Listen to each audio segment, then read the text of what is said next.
strategi untuk bisa melunasi hutang yang nggak berjaminan. Nah, pastikan kita bisa membayar pokok hutangnya aja ya, tanpa membayar bunga dan juga dendanya. Nah, caranya gimana? Yang pertama, stop dulu yang namanya bayar-bayar. Nah, daripada bayar kepada pihak rentenir, lebih baik uangnya ditabungin dulu aja. Ditabungin sampai senilai pokok hutangnya. Misalkan kita utang ke rentenir tuh 10 juta. Per bulan kita harus bayar bunganya aja tuh 2 juta misalkan. 20% gitu ya. Ada yang kayak gitu kan?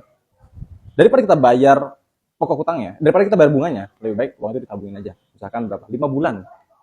Nilainya 10 juta lagi kan. Nah, kita setelah itu negosiasi untuk bayar pokok hutangnya aja. Sampaikan bahwa saya baru tahu nih, begitu Anda tahu video ini, Anda baru tahu bahwa yang namanya hutang itu nggak boleh ada bunganya. Karena itu masuknya adalah riba. Sesuai fatwa MUI nih. Ingat nih, fatwa MUI nomor 1 tahun 2004. Menyatakan bahwa bunga bank dan pokoknya transaksi yang ada bunganya itu adalah riba. Dan dilarang oleh agama kita. Jadi, sampaikan seperti itu. Dan katakan, saya baru tahu. Mohon maaf dulu, saya baru tahu. Dan sekarang saya pengen melunasi senilai pokok hutangnya. Kalau kita mau memberikan hadiah, silahkan. Tapi akadnya, ini saya kasih 10 juta plus hadiah 1 juta misalkan. Untuk tanda terima kasih saya karena dulu Anda pernah membantu saya.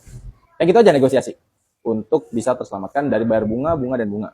Karena banyak banget nih yang utangnya ke rentenir. Yang tadinya 1 juta bisa jadi 10 juta. Yang tadi 10 juta bisa jadi 50 juta, 100 juta. Banyak banget kejadian kayak gini. Dan nggak tahu akadnya. Kalau kita diancam mau dipolisikan, ingat, hutang itu adalah perdata, bukan pidana. Perdata itu artinya gimana? Perdata adalah masalah yang bisa diselesaikan dengan cara musyawarah mufakat antar kedua belah pihak.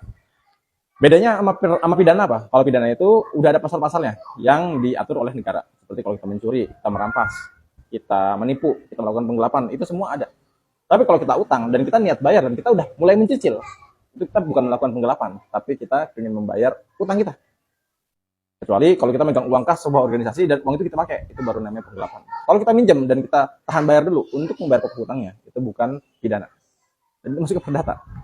Ya, silakan lakukan hal tersebut. Nggak usah takut dipolisikan. Kalau diancam-ancam akan dipolisikan, nggak usah takut. Karena itu ranahnya adalah perdata. Kalau mereka melakukan pelaporan kepada pihak polisi, paling diketahui doang polisinya. Karena mereka nggak ada urusannya dengan hal-hal yang sifatnya perdata.